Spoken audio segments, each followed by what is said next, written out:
Talk Radio. You're in to all things music.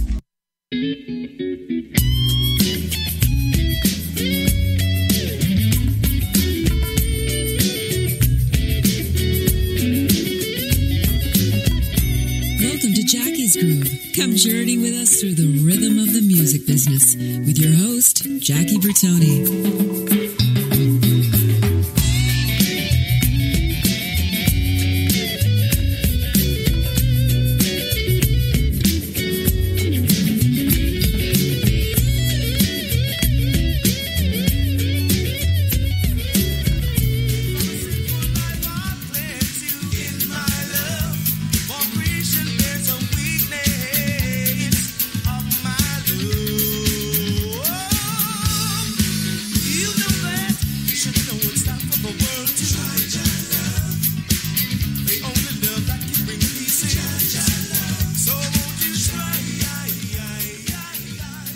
Everybody, welcome to Jackie's Groove. Hey, this is Jackie Bertoni, brought to you by the Intertalk Network, your connect to all things music. You guys, it is Friday, March the 9th. Again, I'll say it again.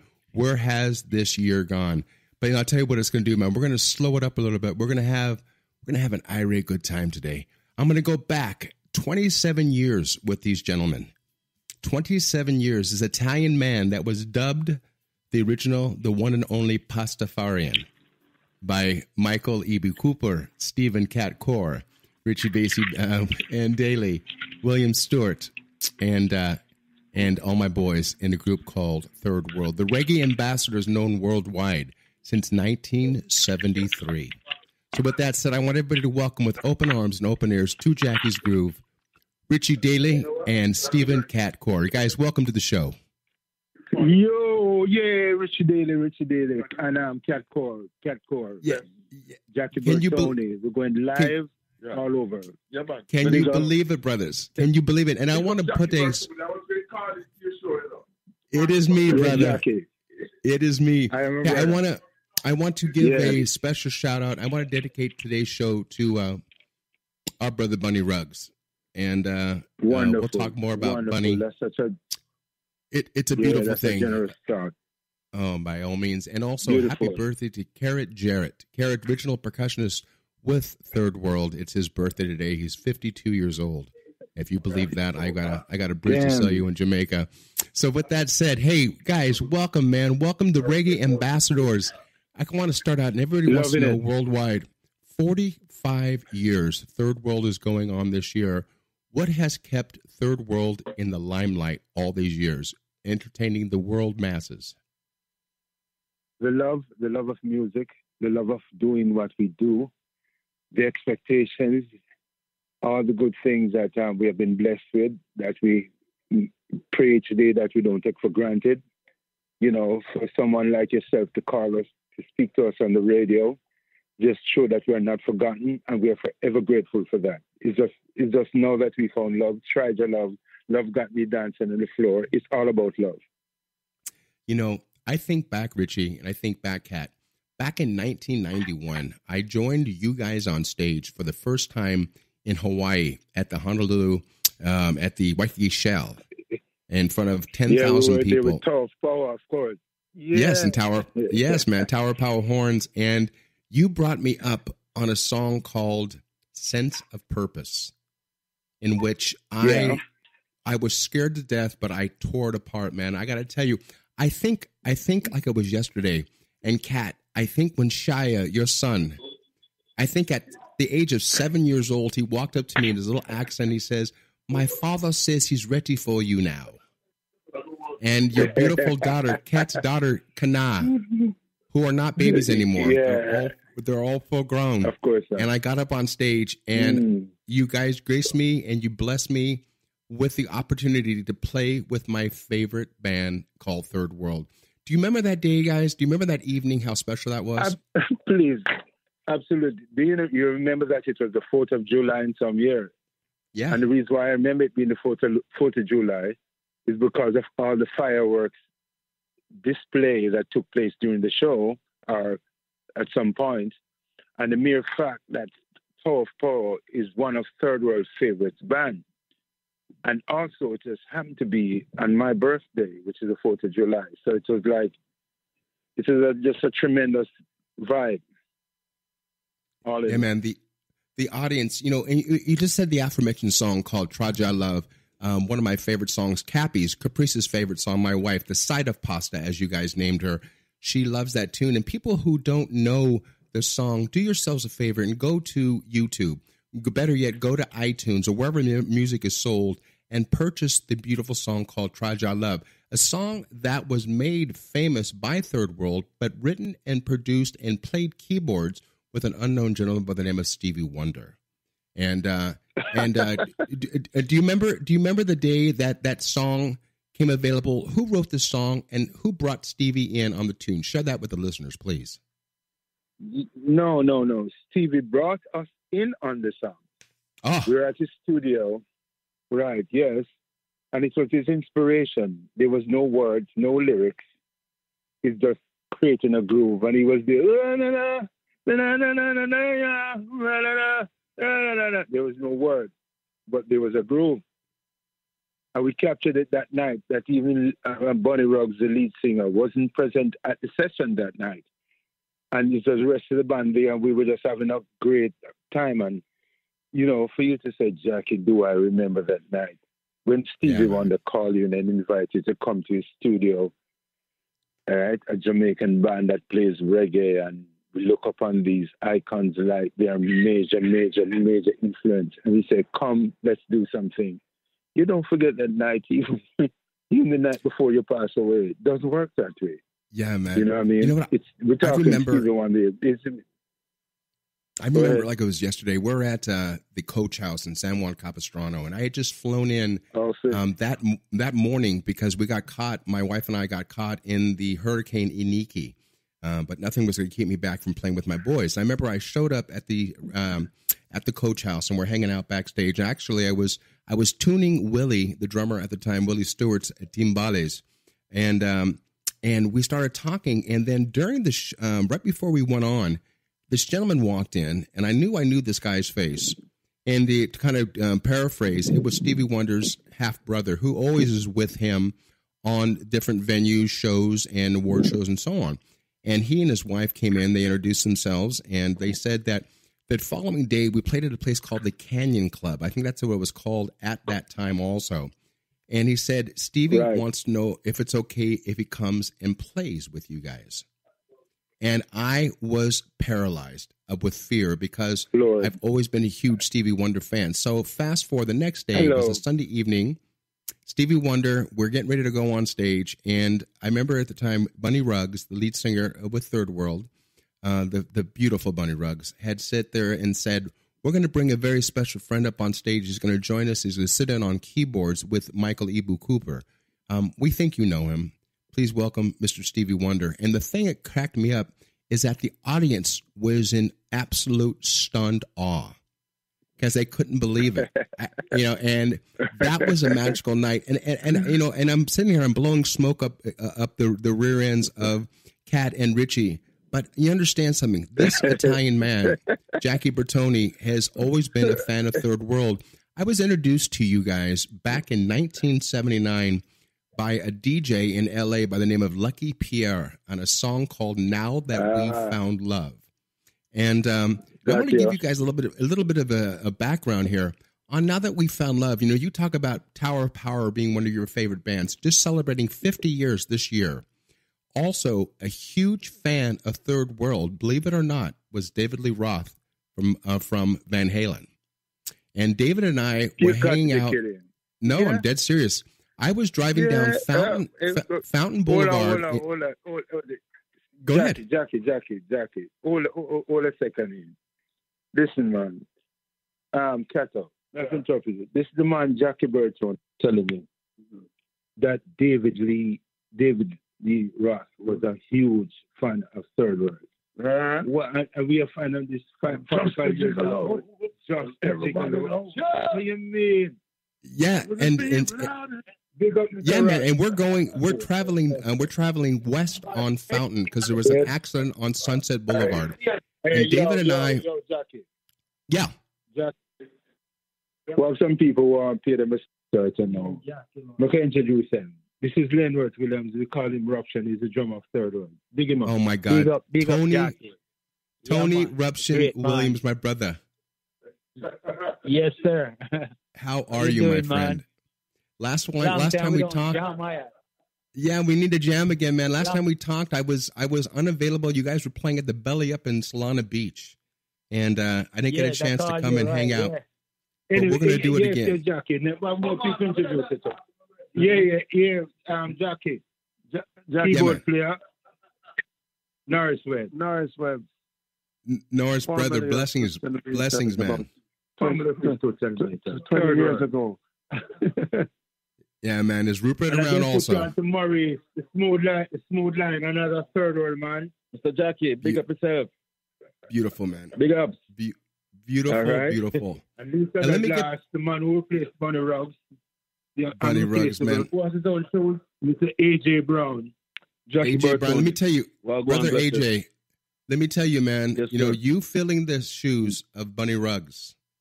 You've done it masterfully, man, because to walk in with your beautiful voice, people don't realize that AJ Brown was a star in his own right in Jamaica. And then to fill the shoes of Bunny Ruggs, I can't believe it's been almost, 4 years already? 3 years, 4 years since Bunny's passing? Yeah, but Jackie, I have to cut you there now. When I was looking for Ruggs' shoes to fill, but he left. He took it with him, so I put man. Yeah, but let me tell you, AJ, you and I know that Ruggs loves shoes, right? Yeah, man. Ruggs loves to be barefoot, but he'd buy his shoes for $700 and leave the shoes at the hotel and go barefooted. And dig it. That's my boy. To walk in, AJ, and to fill those shoes and to fill them brilliantly. Your voice is amazing. Your intonation, and people said to me a couple of days ago, they go, "Do you think AJ walked in to sound like Bunny Ruggs?" And I said, well, number one, first and foremost, they two of them don't sound alike at all to me. But when you're singing a third world song, like Try Jah Love, like Now That We Found Love, Journey to This, and so on, you can't help but fall into that voice and that structure of Bunny. And but Bunny's gone. He's singing to the highest of Jah's glory, and AJ has now stepped forward. AJ, now that you're here, and this is going back and forth here, how does it feel to front the most prominent reggae band in the history of reggae music? He was asking, how does it feel to be frontline in the greatest reggae band in reggae history? Jackie, a joy. I'm right here. It's a joy. It is an experience that I will remember, and I'm working on making sure that the legacy of Ruggs is maintained, and the authenticity of Third World is stable, and my own little style is introduced. Because you don't know it go. We have to reinvent ourselves as we go along. And for me, I've brought my expertise to bear on this whole experience.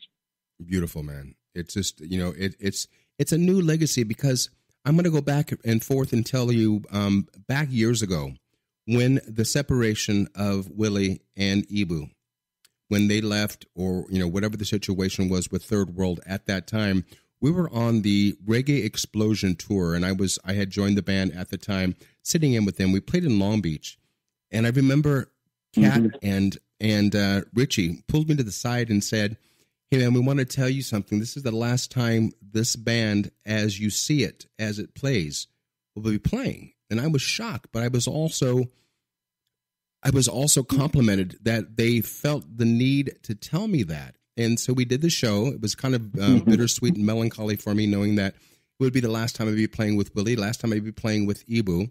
And then the next day we played at the San Diego Sports Arena, and Ibu and Willie pulled me to the side and said, "We felt it would be our duty to tell you that this is the last time we'll be playing with the band." And so, it was weird for me only to mention this, the fact that, me working with the Beach Boys all these years, I had the privilege of working with them, recording an album called Stars and Stripes, Volume 1. It was the last album the Beach Boys recorded as a conducive Beach Boy unit without any outside players. And with Third World, of having the benefit of playing, and going back to the David Lee Roth situation, when we were traveling westbound on Fountain Boulevard in Hollywood, going to a Tower of Power gig, I was playing at the Roxy Theater in Los Angeles, and David was my guest. But when David said, "Hey, in his voice, he goes, 'Hey, Jackie, check out this band, man. The song is called And Now That We've Found Love.' It's an old OJ song." And he came up and he blew me out of the water because he introduced his friend, Lucky Pierre, who was a DJ, who played that song in heavy rotation. And then only years later, to have it turned out again by Heavy D and the Boys. That song has had serious legs. Now, when I was working with you guys, with Third World, there was a backtrack, and we would finish up the evening, and we'd all bow and ourselves to the audience. And Now That We Found Love, the backtrack was playing. Are you still using that in today's show? Yeah. As far as I know, yes, man. As a matter of fact, Now That We Found Love is now the open. Don't give it away. What's wrong with you? Oh, too late. I just rewind, okay? Yeah, we're not going to edit that either, guys. Come early. Yeah, man. You guys. Another person just left the White House. I'm laughing my ass off here. Hey, you guys got my orange light flashing, which means we're coming out of segment number 1 into segment number 2. You guys, I love you guys. We're going to be back after the short break. We're going to talk about all the Grammy nominations and everything that is encompassed Third World. So you guys don't go anywhere. I want everybody to sit down, relax. If you're driving, drive safe. And we're going to come back on Jackie's Groove. My name is Jackie Bertoni, and it's brought to you by Intertalk Media. Connect to all things music with my brothers, the Reggae Ambassadors, the ones that adopted the boy called Jackie, the original Pastafarian, and as his wife called the side of pasta. We'll be right back after this short break, man, because I will never, ever live this down. Jackie Bertoni, Jackie's Groove, brought to you by Intertalk Media. Connect to all things music. Coming back on segment number 2 with my in-studio guest, the band, Third World. Guys, don't go anywhere. We'll be right back with a short message. More to come.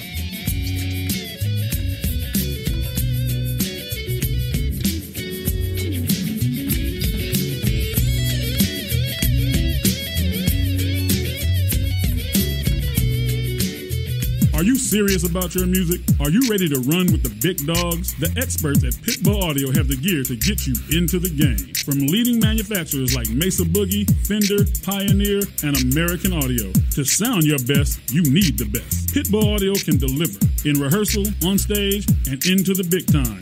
Dropping beats, shredding guitar, or making the crowd roar. Whatever you dream, Pitbull Audio can help make it happen. We are Pitbull Audio. We want you to play it loud. PitbullAudio.com. You know what's all around you every waking moment of your life? Marketing. You're choking on it.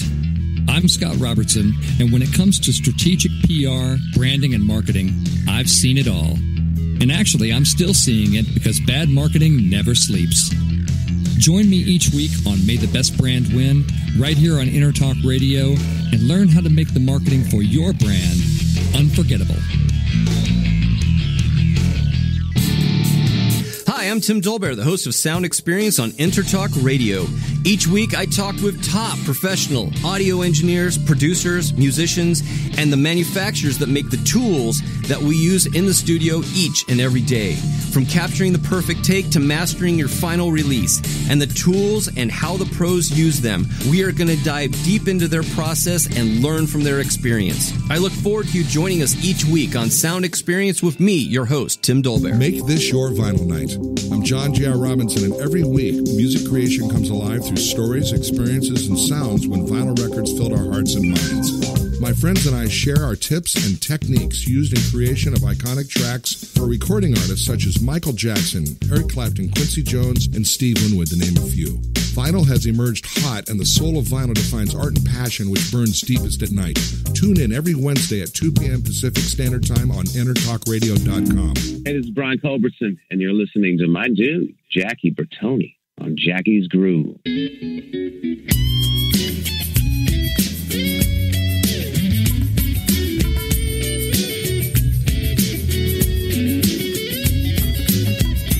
Welcome to Jackie's Groove. Come journey with us through the rhythm of the music business with your host, Jackie Bertoni.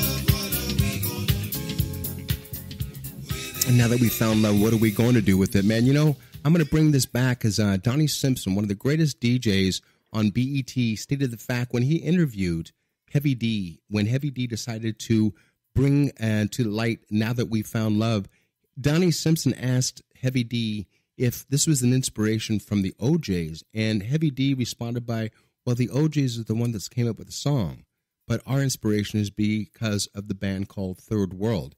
In fact, if you guys get a chance, go on to YouTube and download Now That We Found Love, Heavy D, and Third World, and be amazed with these brothers with their lime green and yellow jumpsuits playing background and dancing to Now That We Found Love. Guys, Jackie Bertoni, Jackie's Groove, brought to you by Intertalk Media. Connect all things music with my brothers, the legendary Reggae Ambassadors, who have upheld going on 45 years. And Third World has always been considered more of a reggae fusion band as opposed to a straight dance hall, you know, and trust me, they can get very dance hall on you. But when it comes to playing music and staying alive and staying relevant in the music business, in a business that has turned their back on reggae, I can only speak this because through the benefit of working and being associated with Third World, myself, Jackie Bertoni, over the years, I've been blessed to have worked with Shaggy, with Maxi Priest, all because of Third World. And the fact of the matter is, you know, to this day, Third World is pumping heavy. And we're going to talk more about the tours at the end of this this segment on segment number 6. We'll talk about where they're going to find out and we're going to be able to stock Third World, for the lack of a better word. But back to business at hand, Richie Daly and Stephen Katkour. Yeah. Let's talk about the 10 Grammy nominations and the songs that in the smash hits included Now That We Found Love with It's Heard, and also a great song called 96 Degrees in the Shade. Hey man, you know, talk about that song if you would be so kind for the listeners, because it is actually a very sad song. And can you tell me about the origin and the genesis of 96 Degrees in the Shade, Kat or Richie? Yes. I'll tell you about the song. And for me to tell you about the song, we have to dwell a little bit into the history of Jamaica. Please. Jamaican history book that you might not find. There was a guy named Paul Bogle. In Jamaica, the people who were living at the time had to do their plantation and then take their crops to, a master. Funny enough, you have your crop, you couldn't price it. It's the man who is buying it, price it for you. And you take your hands and grow these crops. And you bring it to market to sell. And these things that you're selling is on its way going to a boat, and it's going to England. Mm-hmm. And the person who's buying it decide what they pay you. Don't care how much hours in the morning you get up at 5 in the morning and have to tend to your crop and all these things. It was just a grave injustice thing. Anyway, this guy decided to say that he wants to represent the people and make a protest that they have to pay us more. So we need to do that because we're grossly underpaid. Well, at the time, the British were in charge of Jamaica. They colonized Jamaica. and they do all the things that was there needed to be done. So he went on to represent the people in the community, and they call it and identify it as a revolt. There was no revolution. There was no hostile representation, nothing of the kind. And they arrested him and called him a revolutionist. And next thing, there was a court trial. And next thing we know that he was hung, string up to death. His name was Paul Bogle, and this is into the southeastern side of Jamaica, in a place called St. Thomas. He was hanged by the British, by a governor, and that song is depicting the old story behind it, representation, before you I come, victory for you and martyrdom for me. Right. Is a saying that it was a sad day in Jamaican history. This man was hung for no apparent reason, because the British decided to define this as a revolution, as a rebellion. And they called it the Morant Day Rebellion. There was no firearms, there was no clubs, there's no nothing. It's just a peaceful thing that went to the court. So they hung him on the right outside of the courthouse in 1865. Jesus. So we know, descendants of that whole population, 200 years afterwards, we write the song 96 Degrees in the Shade. A lot of people thought it was a love song and didn't know that what the song really meant is the story of Paul Bogle. And I remember Cat Core's son calling me one night and said, Uncle Rich, as he called me, 96 Degrees in the Shade, what is it about? Is it true that it's about Paul Bogle and the Morant Day Rebellion? I said, yes. Right. He had not known it, and he grew up on the song, because even when Chris Blackwell came to us and said, this sounds like a love song because of the structure of the melody, 96 degrees. He thought it could be a love song.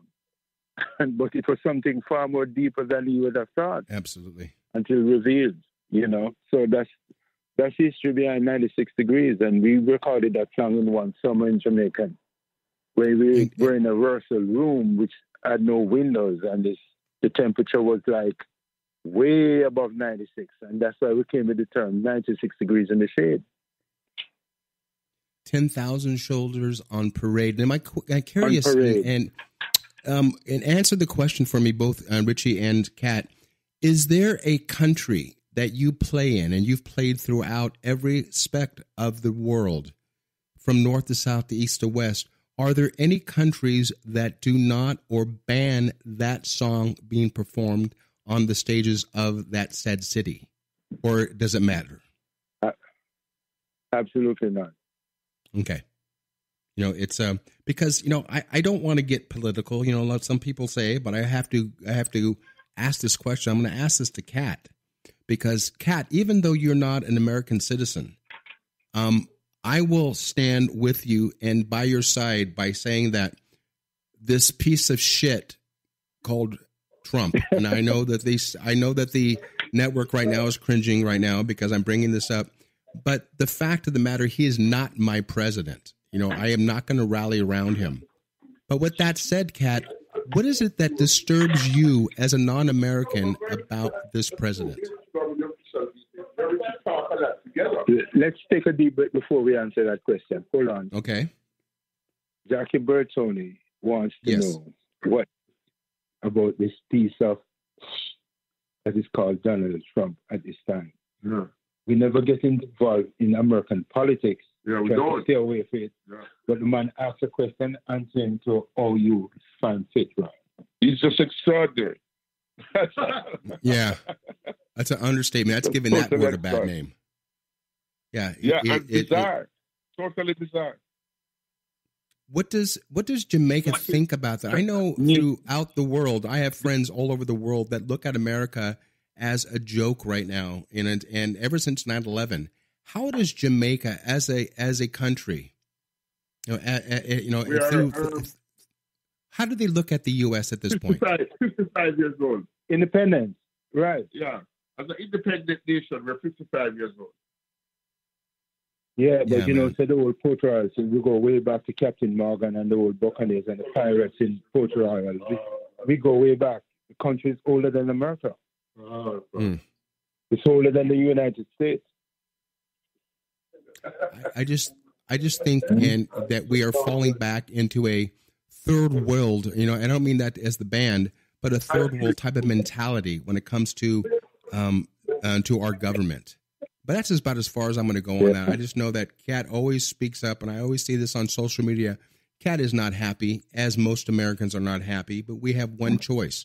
We can either deal with it. I know. We vote, and those who voted him in, we can also vote him out. But that's as far as I'm going to get, because I want to find out, is your government in Jamaica, is it peaceful right now, or is it in turmoil? It's always been a slight turmoil, but it's not such a violent situation presently, you know?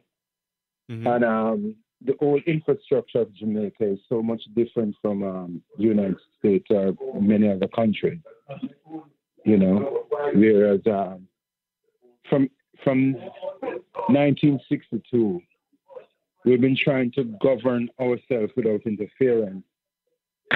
But that's easier said than done, you know. Okay, and that's because it's made of. All right. Okay, you know that's understandable. You know, the fact of the matter is, you know, with the old guys like you and I, that we have our opinions on like how the government should be run or how it was run and how it will be run. You know, is to be seen. You know, that's another show on Oprah, as I always say. You know, it's you know, can we have the change? You know, do we have the power to make the change?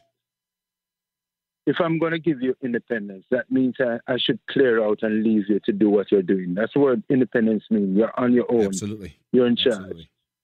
So you give me independence and you still leave a long arm, still controlling behind the scenes. It never works. You know, on a face value, yes, you have left, but you have not left. You're still doing things in the background that controlling everything.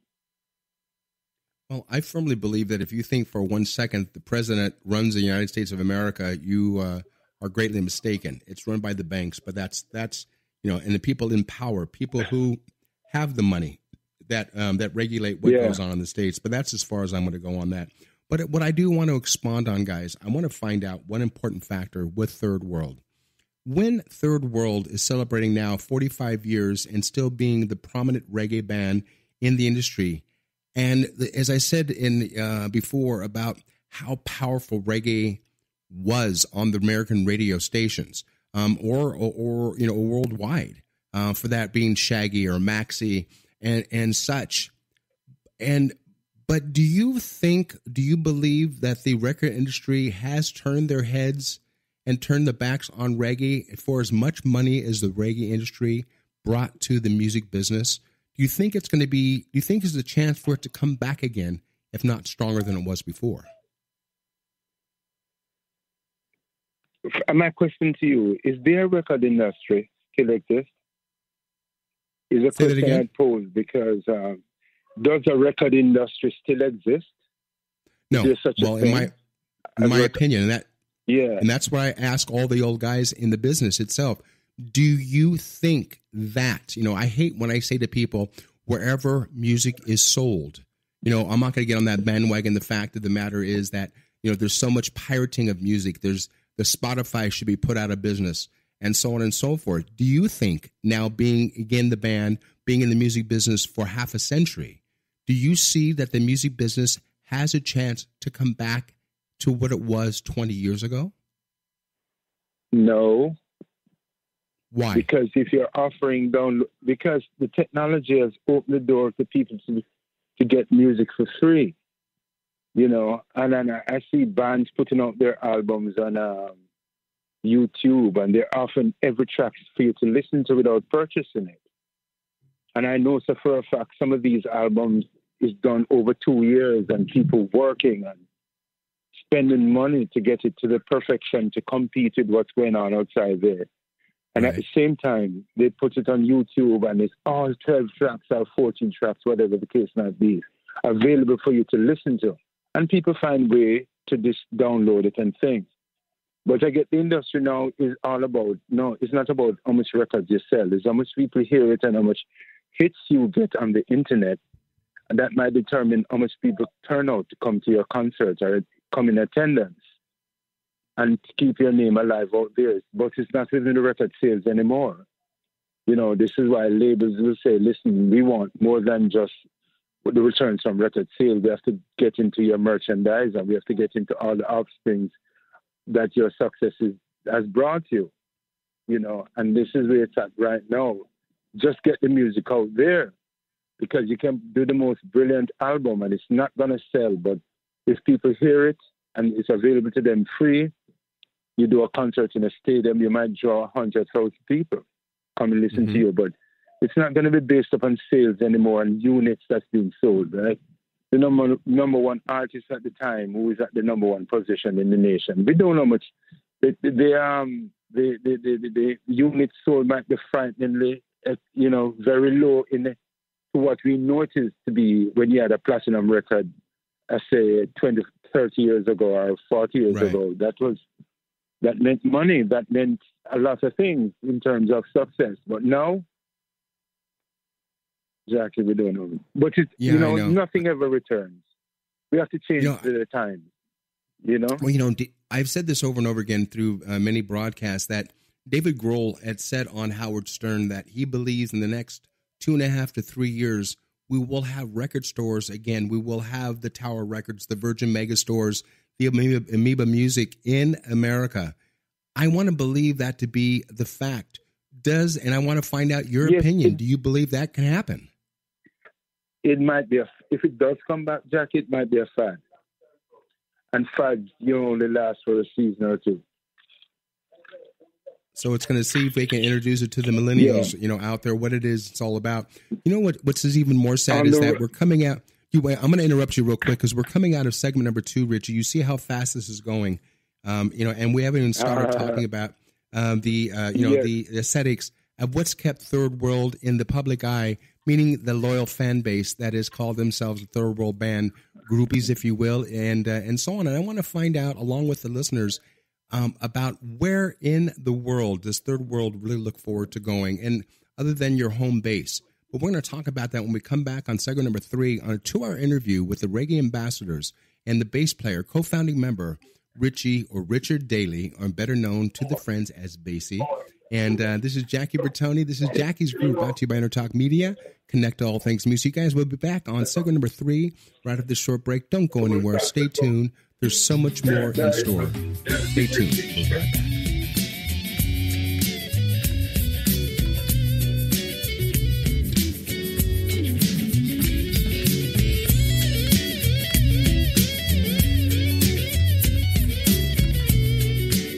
Hi, this is Tim Dolbear, host of Sound Experience here on Intertalk Radio. And Source Connect by Source Element is the essential tool that we use to link between my studio in Austin, Texas and the WS radio station in San Diego. Now with Source Connect, not only can we communicate in real time and with HD audio, but it's synced up and is of a high enough quality that I can use it for real-time ADR work, remote recording and overdubbing, and it even allows me to remotely control a DAW. Source Connect by Source Element. Affordable, high-quality audio and video connection over the internet for all of your production needs. You know what's all around you every waking moment of your life? Marketing. You're choking on it. I'm Scott Robertson, and when it comes to strategic PR, branding, and marketing, I've seen it all. And actually, I'm still seeing it because bad marketing never sleeps. Join me each week on May the Best Brand Win, right here on Intertalk Radio, and learn how to make the marketing for your brand unforgettable. Make this your vinyl night.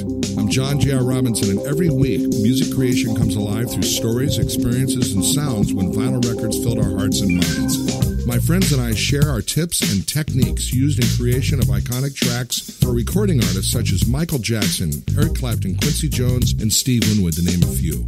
Vinyl has emerged hot, and the soul of vinyl defines art and passion which burns deepest at night. Tune in every Wednesday at 2 p.m. Pacific Standard Time on InterTalkRadio.com. Are you serious about your music? Are you ready to run with the big dogs? The experts at Pitbull Audio have the gear to get you into the game. From leading manufacturers like Mesa Boogie, Fender, Pioneer, and American Audio. To sound your best, you need the best. Pitbull Audio can deliver in rehearsal, on stage, and into the big time. Dropping beats, shredding guitar, or making the crowd roar. Whatever you dream, Pitbull Audio can help make it happen. We are Pitbull Audio. We want you to play it loud. PitbullAudio.com. Hi, this is Michael McDonald, and you're listening to my good buddy Jackie Bertoni on Jackie's Groove.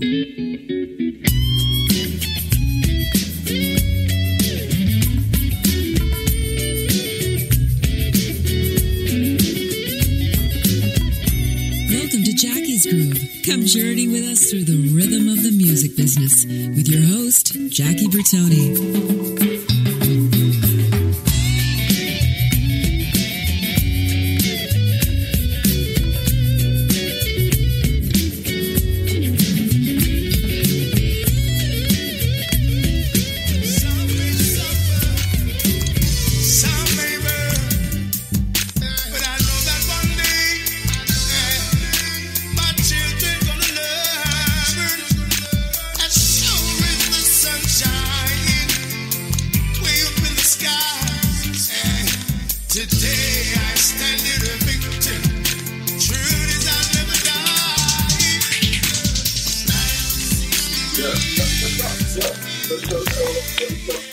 Hey guys, welcome back. This is Jackie Bertoni. This is segment number 3 of a 2-hour interview, actually the second hour of Jackie's Groove and Jackie Bertoni, brought to you by Intertalk Music, intertalkmedia.com, your connect to all things music. Hey guys, when you can't listen to us live like you're doing right now, do yourselves a favor and do us a favor and go on to iTunes or go on to Google Play and download our easy-to-use and easy-to-navigate application, 2 words, Intertalk, Second Radio, and you can take Jackie's Groove and the plethora of other shows that we have on the network on the road with you when you can't listen live. But right now, talking about live, Richie Daly, my boy from Third World, the co-founding member.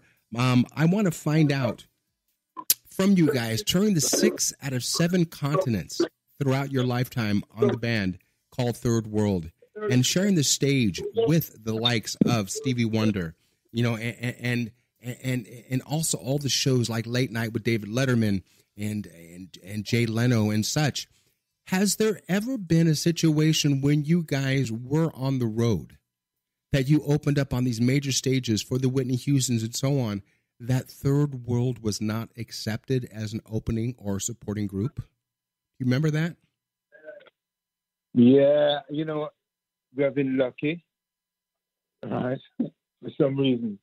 And it may sound like we're blowing a trumpet here, but it's not true. We've been in the most diverse situation, you know. And I remember playing with Boss Skaggs one Saturday afternoon somewhere in California. We were blown away by him. But we made an appearance, and I think we were truly accepted by his audience, you know.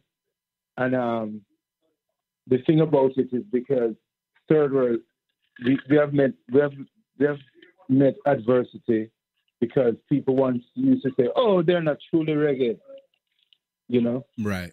But we have to know that somebody like Cat Core was classically trained by his mom, yes, as a celloist, you know. Ibu's mother was a music teacher. She was a music teacher from school, so he had to play Bach as part of his lesson. It's not a question of that, you know. Mm-hmm. And then we were listening to the radio, and we were hearing reggae songs, as it was by Toots and the Maytals and all these pioneers. So we all, and then the radio station used to play a lot of country and western, you know, Marty Robbins and you name it. We heard all kind of music. You know, before they come the days like, hey, radio station got formed so they only play one kind of sound. You know, days that didn't have, you could hear Fats Domino and the following record would be Marty Robbins. They just played music without any kind of genre restriction. So we grew up on that. So we heard everything and we embraced everything. You know? You know, and so and I said when the band started, Go ahead. Go ahead. No, go ahead. Go ahead, because I've got a note here, but I also want to give you props because I can't believe it's been 40 years since the release of Journey to Addis. You know, that blows me out of the water. That's been so long, and a song that was put together in the most beautiful movie. What was the background of Journey? If you can explain to the listeners, your fans, and the new listeners worldwide, why was that such a controversial release, A, and B? What does it mean for the people of Jamaica to this day? Journey to Addis. The song was originally recorded by a band named Catalogue, which is another genre of music that preceded reggae. Ska was also formed in Jamaica. And they used to take songs, show titles like Broadway musical, all those hit songs from their Satellite, the James Bond theme, you name it. They used to re-record it in a format we know as ska, which is a quicker upbeat tempo, right? And so we were another generation after Scatterlights, and we came and we did this song called Journey to Addis. And the Brecker Brothers were like some of the on players who were performing on that track. And some of the on sections that used to be with BGs and Twilight down in Florida. And is our keyboard player Michael Cooper, who extended himself to that was his baby. That song, you know, he really stood out for it and worked hard at it. I forgive him. Kudos to that up to this day. That it was his vision, you know, and that song is a transcended from that generation of Jamaican music to the one that was happening at a time when we were young. That's what that is all about. Now, you know, when you guys sat down and as a whole write the music for the Third World release, and in fact, there's a new album coming out later this summer from Third World, being produced by Stephen Marley and his brother, by Damien. Will we be hearing the standard Third World sound, or are you updating yourself to be more acceptable for the millennials out there? What are we looking at in the way of new music from Third World? Let me tell you about this album here, because this album, you're going to pick up the phone and call me about it and say, Rich, you guys did it again. I know this. And it's going to start out with is Damien Marley mostly, more than Steve Marley, who is inspiration, this is. He went to his mother, said to his mother, who, you know, she's a Miss World of 1976, beautiful woman, still is. And he said to his mom, I'd like to produce my uncles. That's what he called us. He called me Uncle Rich and Uncle Cat. Right. Because Cat used to drive into school. And he used to spend weekend at our house as a kid. And knowing that even though his father is Bob Marley, Third World has been a major musical influence in his life. Sure. Right? And so he wanted to say he would love to take Third World into the studio, his uncles, and produce them. And this is what we're doing. We have given 100% autonomy to do what he wants to do. And he knows the Third World sound because he's a listener. In other words, he's more into the Third World sounds of what everybody knows, and even we Third World ourselves. Because from time to time we say, oh, we have done this before, let's depart. And he said, no, retain that whole sound, retain that vision. And it's tremendous. I tell you, Jackie, you're going to hear it and you're going to be very pleased. You know what I was shocked about is that, you know, when I got the list from Heather of all the music that we're going to be playing on this interview, I was surprised to find out, because one of my favorite new songs by Third World is a song called Yem Masgan. And I got to tell you, that to me, totally. Yeah, the AJ's voice on that song, the harmonies, that to me is old Third World. Did that song, was it ever released? Did you get any traction of that song? Yes, it was released and it did very well. Yeah. Yeah. And it's a showstopper for us. We always play it. And you still playing it live? Totally. You know what song I think back and I think about fondly? Because you talked about not being accepted or being accepted. You know, one of the greatest groups in the way of reggae, in the way of commercial reggae, is the band that I've had longevity for, which is called Big Mountain. And, you know, with their massive worldwide remake hit of Peter Frampton's Baby, I Love Your Way, which I had the pleasure of recording back in 1994 on that song. You know, and again, thanks to Third World, because Third World is like with Tower Power to me, because when I worked with Tower from 79 through 81, it exposed me with the name Jackie Bertoni / Tower Power. Then it became a secondary when it became Jackie Bertoni and Third World, because all of a sudden this group from Jamaica welcomed a non-reggae, well, I don't want to use the word non-reggae, but the fact of a person who is not Jamaican into the group, and you guys welcome them with open arms. And I loved it, just the stuff that we used to do on stage, the benefit of Cat coming back off of his cello and stepping behind the drums, and Willie coming up, or in this case, Ruption coming forward, and then a battle of the drums, for the lack of a better word. Is there a favorite song that Third World, when you look down, Richie, at that set list, is there a song that makes you smile that you cannot wait to get to this day?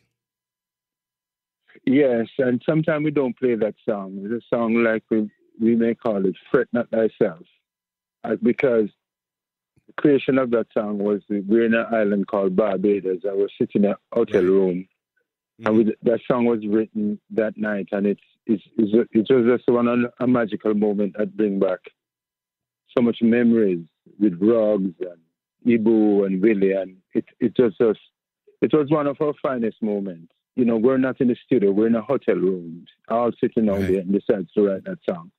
You know, but Jackie, you coming on the table with Third World and to do what you do is not based upon friendship. It's your ability to what you actually brought to the table as a musician.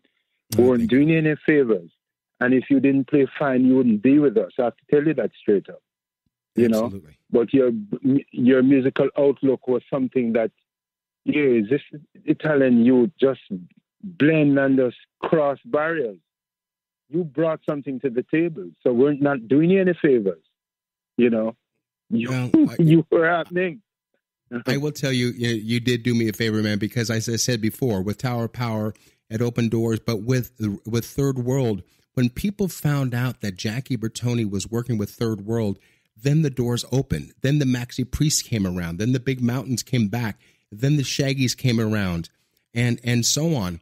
But, you know, when you look back over the years of Third World and everything that you guys have accomplished, there's got to be other things that you want to accomplish, that you want to overtake, that you want the younger listeners out there. Because when I go to shows like Styx and Journey and Chicago and Tower of Power, I'm looking at 3 generations in the audience.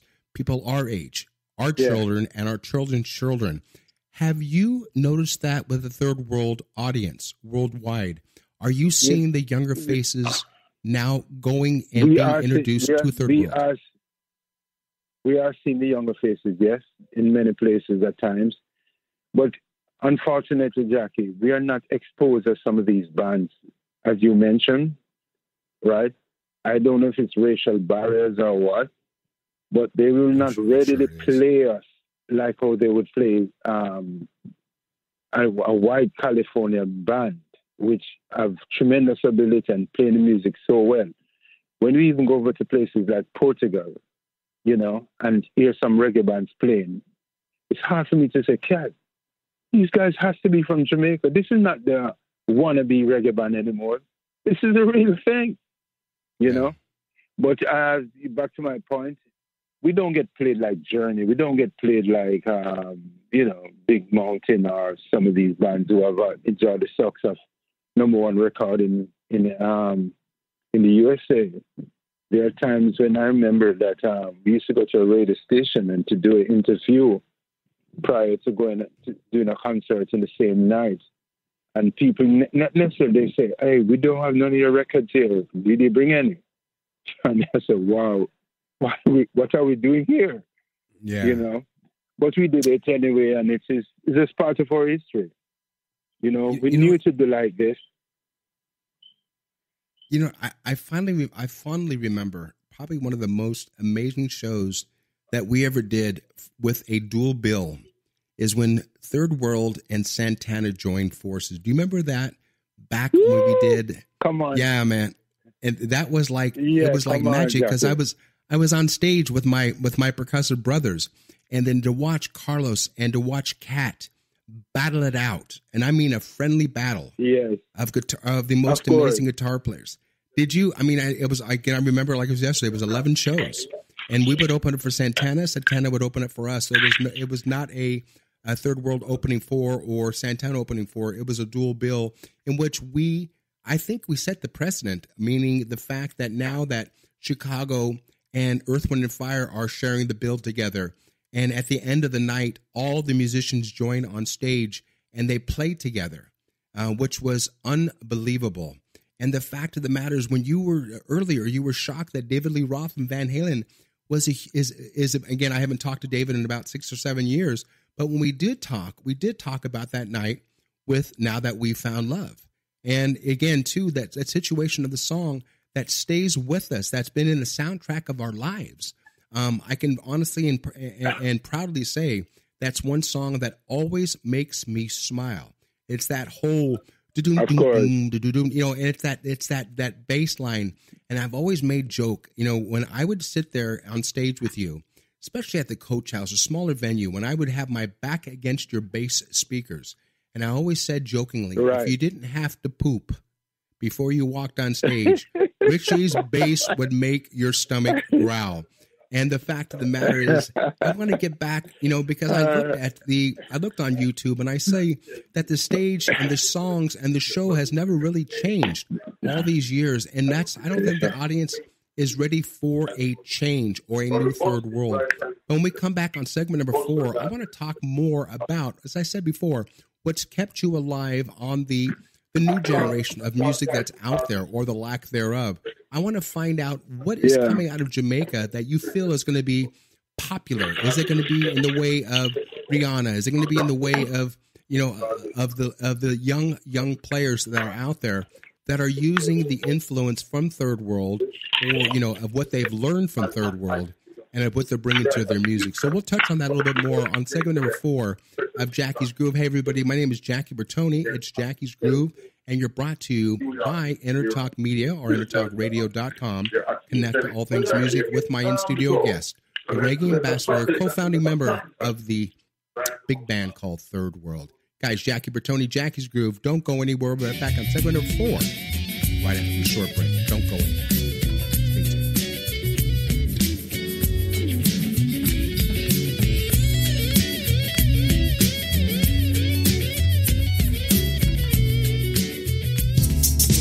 This is Jackie Bertoni from Jackie's Groove.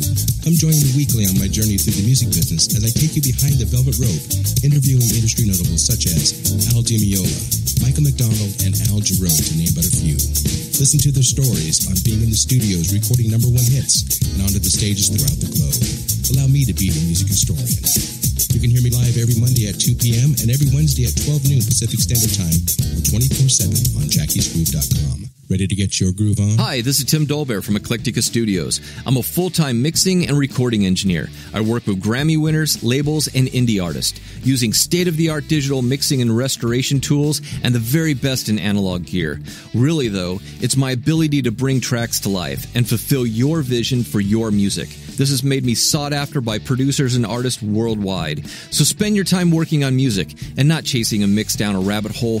Go to timdolbear.com and check out our free one-song mix offer. You know what's all around you every waking moment of your life? Marketing. You're choking on it. I'm Scott Robertson, and when it comes to strategic PR, branding, and marketing, I've seen it all. And actually, I'm still seeing it because bad marketing never sleeps. Join me each week on May the Best Brand Win, right here on Intertalk Radio, and learn how to make the marketing for your brand unforgettable. Are you serious about your music? Are you ready to run with the big dogs? The experts at Pitbull Audio have the gear to get you into the game. From leading manufacturers like Mesa Boogie, Fender, Pioneer, and American Audio. To sound your best, you need the best. Pitbull Audio can deliver in rehearsal, on stage, and into the big time. Dropping beats, shredding guitar, or making the crowd roar. Whatever you dream, Pitbull Audio can help make it happen. We are Pitbull Audio. We want you to play it loud. PitbullAudio.com. Hi, this is Al Di Miola, and you're listening to Jackie's Groove with Jackie Bertoni.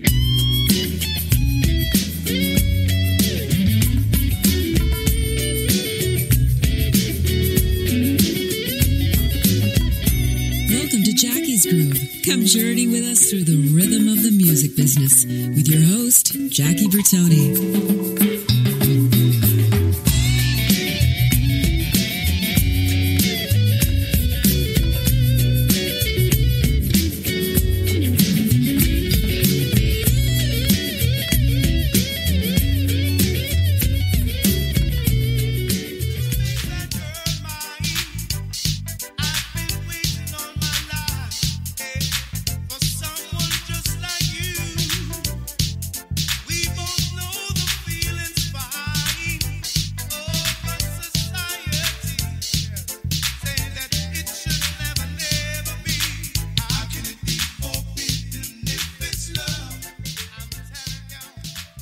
Favorite songs from the late 80s, early 90s, a song called How Can It Be Forgotten by the Reggae Ambassadors. You know, I want to say, to me, play me reggae music in any condition.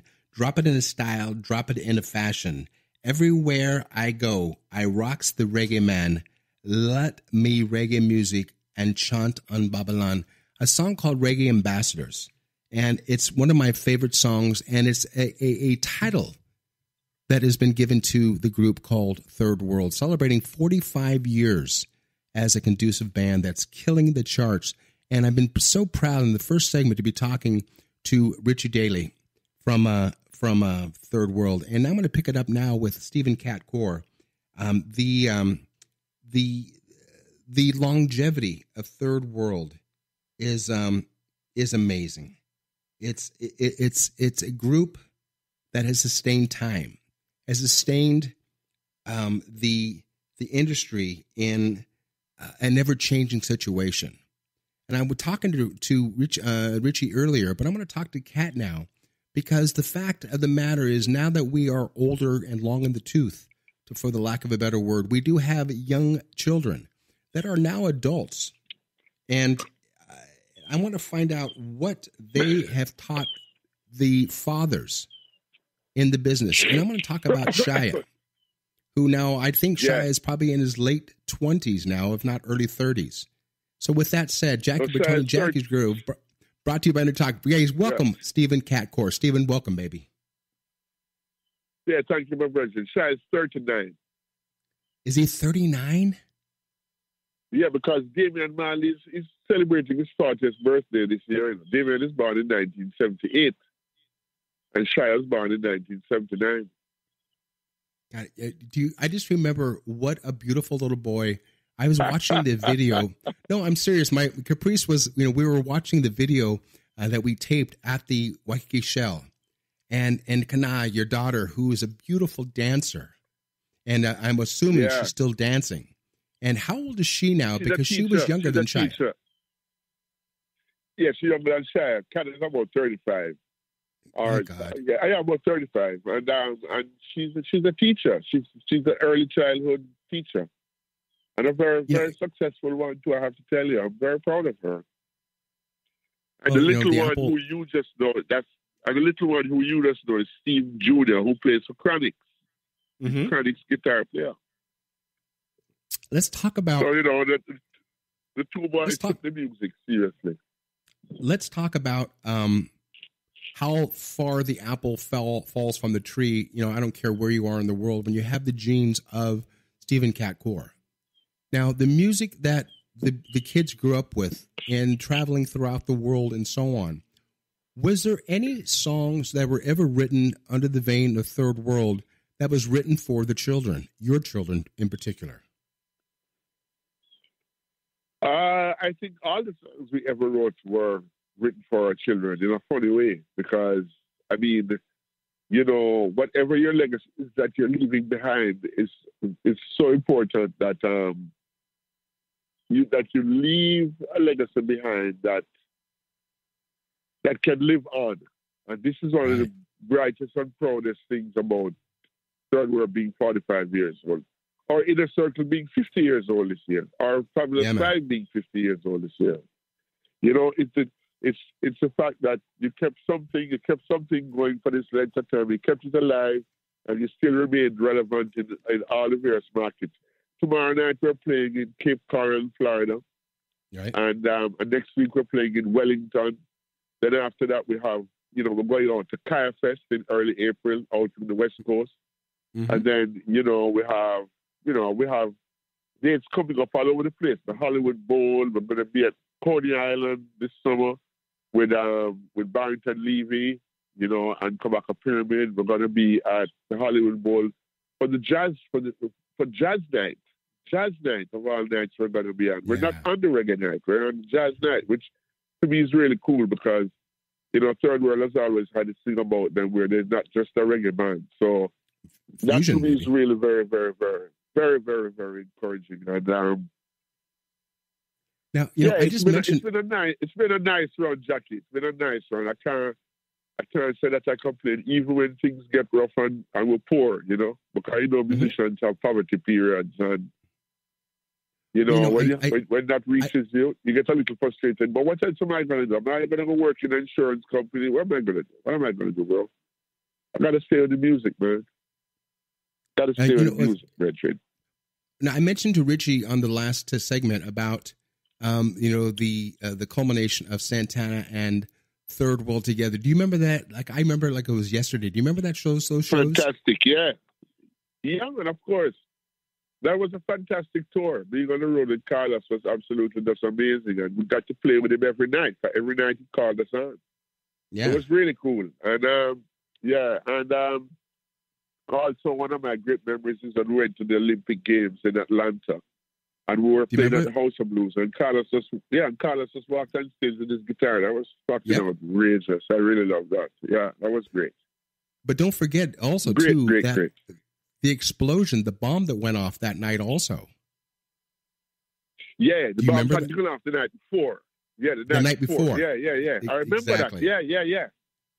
Because don't forget the House of Blues wasn't completed when we played. It was still being built. Yeah, man. We've known each other a long time, bro. Yeah, long. Since 1991 to be exact. You know. And with that said, brother, does Cat still enjoy walking on the stage? Let's forget about the monetary situation. Do you still find the joy when you walk on the stage? Absolutely. There's nobody that can pay for that, can buy that. I don't care who you are, what kind of wealth you have. There's nothing that can pay for the feeling of being able to get up on the stage and play music. It's special. It's very special. You know, it's very special. It inspires people to practice very hard. It inspires people to work very hard in rehearsals. It inspires people to take long flights down to Australia and all over the world. It inspires people to get on a tour bus and get into a bunk and sleep, where you know that your next stop is, you know, 200 miles down the road, and you got to get some rest. You know, it comes with hard work, but you know, as my President Compton Russell, who is a tennis pro, always used to tell me, when hard work gets ready to pay off, there's nothing like it. Right. You know what blows me out of the water when you think about this for a second, Kat? You know, when I look back and I look at the legacy, you know, again, too, with being part of Third World's history, you know, I'm very, very proud of that myself. You know, and turning into a radio guy, you know, for the last 2 years is fine, but still being, you know, a prominent first call when it comes to percussion. But, you know, to add that music, that sound to a band that was so percussive. In fact, I just listened to Ruption. It was A Life in the Belly Up. And he's implementing drums, bongos, and timbales on sense of purpose, and it blows me out of the water. And that's why I've always been partial to him being one of the greatest, the greatest reggae drummer. Because I've worked with Santa Davis, I've worked with Paul Castick, and but I gotta tell you, Ruption's a shit, man. He can play his ass off, and he never falters, man. Every time I play with him, I've lost 20 pounds when I'd walk on stage with the guy because he plays hard. He plays those drums, and he beats them like a redheaded stepchild. I don't mean to sound prejudiced when I say that, but that's an accomplishment. I'm trying to draw that picture. And what I wanted to find out also, when I think all the way back, I think it was, I don't remember the exact year, and you'll correct me on that, but when you guys received the United Nations Peace Medal, the first reggae band, what do you think attracted the United Nations to Third World to bestow such an amazing award on you? Well, the real reason was this, that what had happened is that we had been given a lot. We had a hit record in South Africa, a song called Dancing on the Floor. Right. And Dancing on the Floor did very well in South Africa. And the idea was that Third World would go to South Africa and go to Sun City and play, which a number of Jamaica that had done already. Like Jimmy Cliff had done it, and a few people had done it. Because in those days, Sun City was not necessarily part of the apartheid system. Sun City was separate. But the problem was that if you go to South Africa, any at all, in our opinion, and in the opinion of all the people who were anti-apartheid, you were basically not, let me put it this way, it wasn't the right thing for anybody who was thinking of the advancement of the black race, particularly in that zone, to be doing that. So when we didn't go to Sun City, we were looked upon very, very pleasantly by the United Nations. And,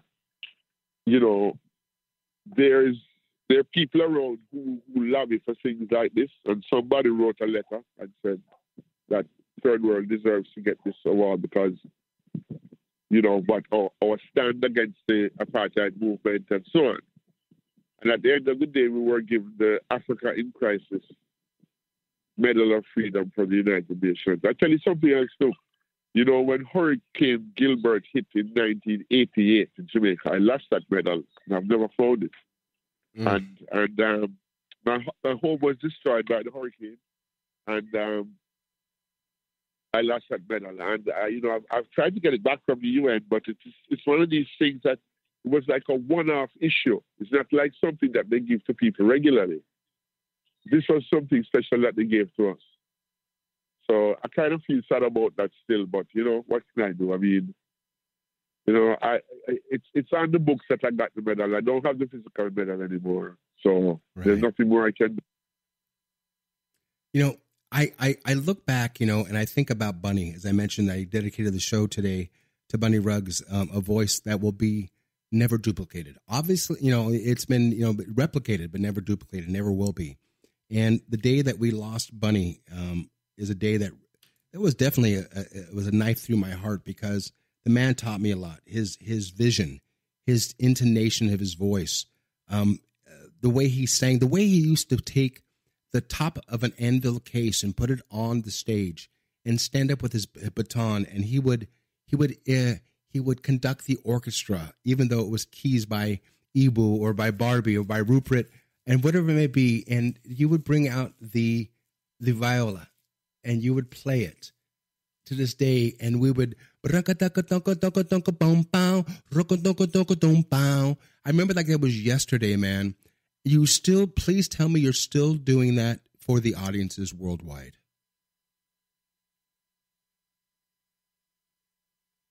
Did I lose you, Kat? I think I lost my audience out there. We're going to get back on the phone. This is a technical glitch, which I'm on right there. And do we lose Kat, Cedric? Let's get him back on the line. Guys, it's the beauty of live radio itself. The gremlins are in full effect. For those waiting to get back Kat back on the line, I am talking to the Reggae Ambassadors, celebrating 45 years this year alone. Third World, the leaders in the reggae industry. I hear the music. I hear the dial tone in the background. So hopefully we'll get him right back on the line. I'm going to sit here and wait patiently. And is he back on, Kat? Yeah. Hello. Okay, good. We're back. We lost you there for a second there. Okay. Yeah. We're back. And I was just saying to the audience, the listening audience, the thing I missed about the whole situation with Bunny is when Bunny would lift the anvil case, he would stand on it and he would take out the orchestra baton and he would instruct the band or the orchestra, and you would bring out the viola. Please tell me, and for the listeners out there, that you're still doing that in concert. Yeah, man, of course we are. We're still doing that. And as I said to you, the cello is a fixture in what we do. And, it's one of these things that don't care how many times I do it, it's still very fascinating to people out there that we do that. What's even more... that, it's very fascinating to people that turn around, check out the cello and play it. I mean, people just get a kick out of it. I mean, it's not even something that they necessarily would be looking for necessarily on a record. But yeah, man. I've had requests from a lot of people in Jamaica say, why don't I just do a whole album of cello? But I mean, that's easier said than done, Of course it is. You know what blows me out of the water, Steve, or Stephen, I called you Stephen Cat. You know what blows me out of the water the most is when I joined you guys originally in Hawaii. I joined you actually before on a great entertainer by the name of Henry Kapono. He had you guys on his album that was produced by him and Michael McDonald, a song called Stand in the Light. And I had, and he played the track back for you, and I had laid all the percussion.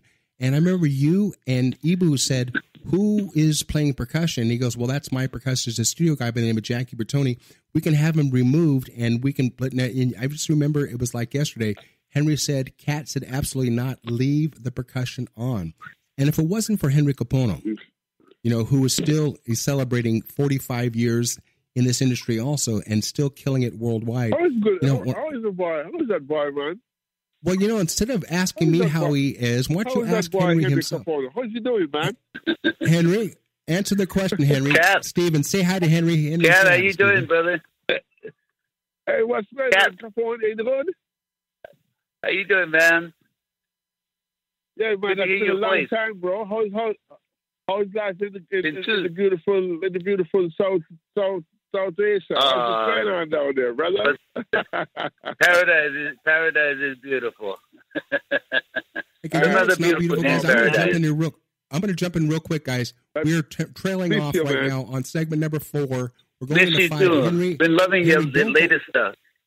Henry, do me a favor, Henry. Don't go anywhere. We're going to come back with a short break, you guys. We got a break. We're going out of segment number 4 into segment number 5. Henry, stay on the line. Cedric, keep Henry on the line. Keep Kat on the line because there's a lot to talk about. We always talk about on the third party. Henry's always asking, hey, how's Third World? Third World's always asking, hey, how's Henry? Now you get a chance for the both of them to talk. Guys, Jackie Bertoni, Jackie's Groove, brought to you by Intertalk Media. Connect to all things music. Right around the corner, segment number 5 of a 2-hour interview with Stephen Cat Core and Richie Baby. And we'll be right back to the short break. Don't go anywhere. Stay tuned.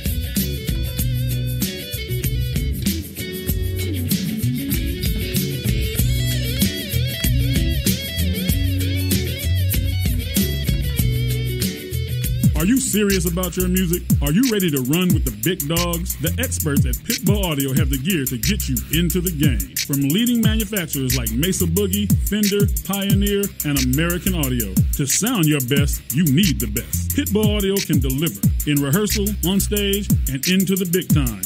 Dropping beats, shredding guitar, or making the crowd roar. Whatever you dream, Pitbull Audio can help make it happen. We are Pitbull Audio. We want you to play it loud. PitbullAudio.com. You know what's all around you every waking moment of your life? Marketing. You're choking on it.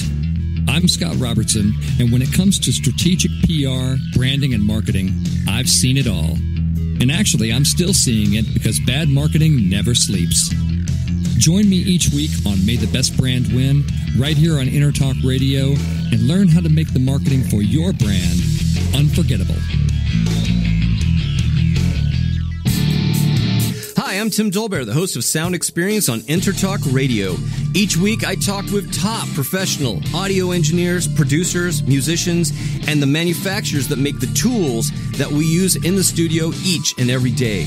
From capturing the perfect take to mastering your final release, and the tools and how the pros use them, we are going to dive deep into their process and learn from their experience. I look forward to you joining us each week on Sound Experience with me, your host, Tim Dolbear. Make this your vinyl night. I'm John J.R. Robinson, and every week, music creation comes alive through stories, experiences, and sounds when vinyl records filled our hearts and minds. My friends and I share our tips and techniques used in creation of iconic tracks for recording artists such as Michael Jackson, Eric Clapton, Quincy Jones, and Steve Winwood, to name a few. Vinyl has emerged hot, and the soul of vinyl defines art and passion which burns deepest at night. Tune in every Wednesday at 2 p.m. Pacific Standard Time on intertalkradio.com. Hey, this is Brian Culbertson, and you're listening to my dude, Jackie Bertoni, on Jackie's Groove.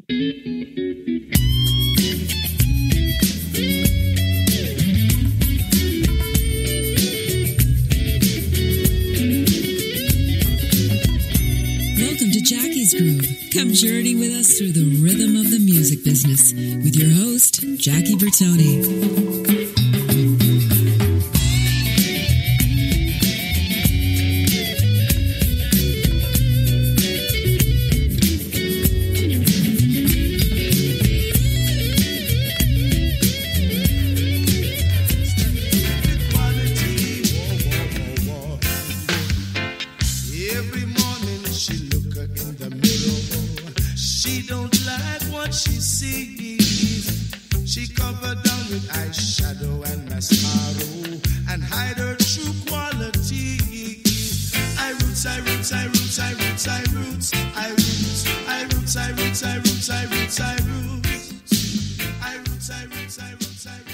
Everybody, welcome back to segment number 5 of a second hour of a 2-hour interview with my in-studio guests, the Reggae Ambassadors, Richie Daly, and also Stephen Cat Corey. Guys, on the break, I surprised the audience, I surprised Henry, and I surprised Cat.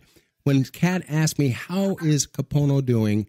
And I said, you know what? Instead of asking me, why don't you ask Henry? So Henry is still on the line. Stephen Cat Corey still on the line. Guys, go ahead and chop it up together now. Hey, Cat. How you doing, Henry, man? I'm doing good, So what's been happening out in Hawaii, man? I was talking to when you guys coming back? I missed you guys the last time. Yeah, man, I miss you too, man. I was just talking to Junior down Damian Marley, and he's convinced that Hawaii is one of the best place to break a reggae record right now. If you break out in the Hawaii market, he says it's one of the top places to do it. So right now, to be honest with you, we're looking at the project that we're working on with him right now. He's producing our next record. So we're looking to see if we can come out to Hawaii and do some stuff out there with you guys, And it will be great to see you and do something with you too, man. I'm loving you guys' latest stuff. I've seen you for so long. What's that? I said it would be lovely to do something with you because we miss you. I haven't seen you for such a long time.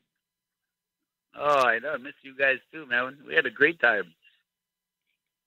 Yeah, for real. Can't wait to see you guys. Let me know if I can do anything.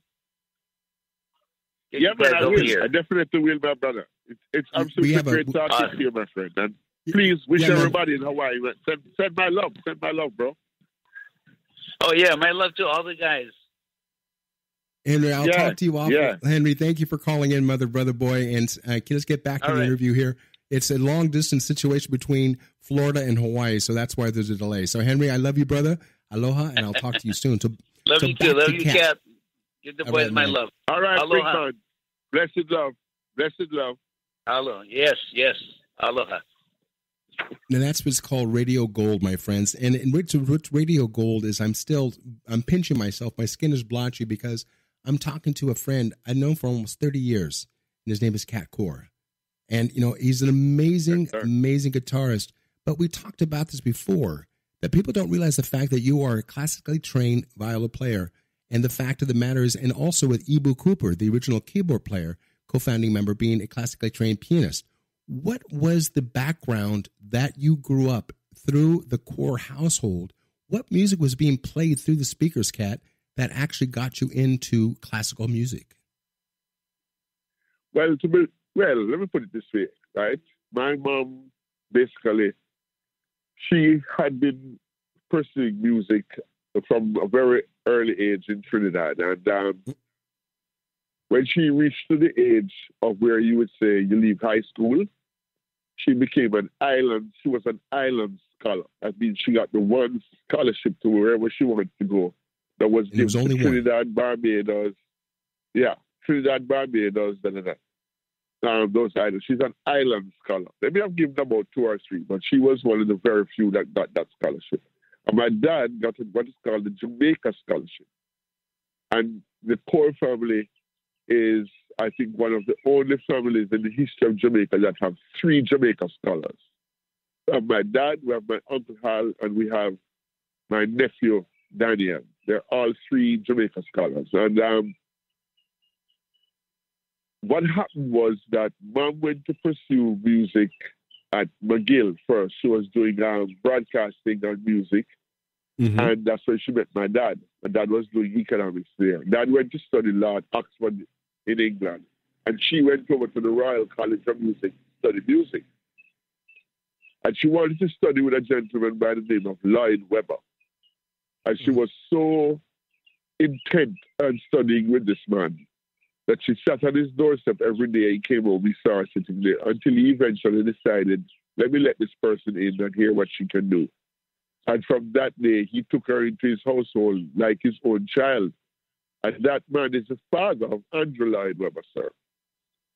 Jesus Christ Superstar, Cats, the whole 9 yards. His father gave my mother away at her wedding, sir. Wow. And we have the pictures to prove it. It just blows me out of the water, because one assumes that because you grew up in a reggae situation, that everything that came through the speakers, or you were raised, with that whole situation with the reggae influence. Getting back to the speakers. No, let's get back to the speakers. Let's get back to the speakers. What came through the speakers in my house was a very, very diverse musical, offering. Perfect. Buffet of music, because you had Mom used to love Ella Fitzgerald, Satchmo. She loved the Mighty Sparrow, who was her own homeboy. Was a massive deal. And to be honest with you, it was one of these things that you got a little bit of everything. Although she was very classically inclined, and I remember her taking us. Well, myself, my dad, and her. We went to Puerto Rico for the Pablo Casals music festival down there. And in 2 tours, she met Casals, and immediately they were friends. My mom had really, really good skills in terms of charisma and meeting people and getting people to love her. She never missed there. She did not miss. And, she was good friends with Pablo Casals, very good friends. And she used to, every year that she went to the festival, she took some kind of commemorative thing. She either took a silver platter that she had engraved on it, Pablo Casals Festival next year, or she took him a silver mug with it engraved on it. My mom really, she was out of the top drawer. She was a class act. Class act. And Cat, what people don't realize the fact too, of those who know Cat do, but for those worldwide don't realize the fact that your father was one of the most prominent attorneys in the area also too. What kept you from going into law instead of music? No, it was never my forte. It wasn't my format, as they say in Trinidad. It's not my format. Okay. My thing was music. And my thing was music, Jackie. And from a very early age, from a very, very early age, I always, went towards it. The story is told that, and my big brother tells it all the time, much to my embarrassment, that when I was 1 year old, I was just walking around. Every time my mom put the needle on, because in those days it was called a gramophone, right? Right. And every time my mom put the needle on the gramophone, I would start walking in a circle, walking in a circle, walking in a circle. When the music stopped, I stopped and sat down. And the minute she put the music on again, I started walking in a circle, walking in a circle, walking in a circle. And my mom said, this child definitely, there's something happening with him and the music. And it just went from there, strength to strength, strength to strength, strength to strength. And she always, at night, after we'd have dinner, she'd put the music on, and and she'd put it on, and I'd be there sitting there and loving the music and so on. And this was a destiny thing. This wasn't anything that was manufactured by mankind. This was a destiny thing for me and the music. Yeah. So that's the vibration. And Kat, do me a favor and explain to the listening audience out there and share with and educate. If I was to hijack your music player right now, if I was getting in the car with you, what's going through what's going through your speakers right now? What are you listening to that's keeping you in tune to what's going on in the music business today? But every single thing that I can put my hands on that I like, I play. So in other words, a journey, rock, in the rock journey, Yeah, I dig. I like in the reggae thing, obviously. Anytime I hear Bob, I know Bob's music so well that it's just like, it's crazy. So that goes without a say. But Steel Pulse, the new stuff too, the new kids on the block, some of them are really cool, Protege, Damian, Julian Dong, of course, Stevie Marley, Julian Marley, there's lots of stuff happening. Chronics, very, very cool. Yeah. So it's very, very, very nice what's happening in the world musically, and you can pick what you want to listen to and so on. But there are times when I go out and I go where music is being played because I want to hear somebody else's playlist beside mine. And people in the world become so self-indulgent these days because it's so easy to be, because you have a phone that's full of music. You have your show you like, Jackie Bertoni show. You have this, that, and you always go to that. It's very self-indulgent. So what I try to do is I try to go out into places where music is being played. I try to go to old hit sessions in Jamaica where I hear a lot of great old music, and it's very inspiring for me to listen and to get really on top of things, and I really love it. So it's an inspiration for me to think futuristic, to look back. Those who forget or don't have a strong past cannot have a strong future. So, this is, but you know the drill, Jackie. You know me the kind of person I am. Well, and I appreciate that answer, but I want to find out from you also, and be honest with me, because you've always been honest with me, but do you understand today's music? Does Kat understand today's music? Not in its entirety. Not in its entirety, but I do understand the ones that I feel have taken the word music and given it a good name. I feel there are some who have taken the word music and made it something else. Made it poetry on a rhythm, made it poetry on a rhythm is one way to put it. Also, it can be also put as a set of sequences put together in a format that makes music, because programming, which is so big today, is not easy to do, to make it really sound live. I watch David and those guys work, and those young kids, and those guys, they're really good. They're really, really good at the programming thing. But most of the times they'll bring a live drummer in to play. And you know what I'm saying? But the first effort that they do is so good, it's frightening. You know what I mean? When they are finished with their drum machines and their programming stuff and everything, and you listen to what they have, man, let me tell you something. It's scary. It's scary to be a drummer. Touch me. And that's why I want to ask you, with a drummer like, Tony Williams, Eruption, the most prominent drummer in the reggae industry itself, but not just a reggae drummer, but he plays it all. Is it hard for you not to use him in the studio, rather using programmed drums? Does that make sense to you? Does it make sense to me? No, that necessarily makes sense. It doesn't necessarily make sense. But what it does is it gives you a dimension. It gives you a dimension. It gives you something to look at and something to think about. Because sometimes on a track, when you have a song, it doesn't matter whether you have the greatest drummer or the worst drummer. It just matters that he just keeps time and he doesn't play too much. Right. There's this famous story. There's this famous story about Miles Davis and this kid who was auditioning for him. And one of the great guitarists from Berklee School of Music. And he was something like 20. And he went to audition for Miles, and he was playing, and he was just playing.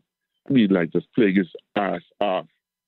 And when the audition was finished and he was walking out, you know, Miles told him what a great guitarist he is and everything. He said, "So Miles, did I get the job?" He said, "No." And he was devastated. He said, "Miles, why didn't I get the job?" And Miles told him, "You got too many notes. You got too many notes." You understand? So there's a time when the simplicity of what you're doing is required. And in popular recorded music, that definitely is the case. So not to put the efforts of any drummer down, especially Tony, because I mean, you know, he's out of the top drawer. So you know, but it's just, to me, it's just that everything has its place in terms of how it's used and what the context of it is, and and what you're shooting for too. You know what I mean? What you're shooting for too.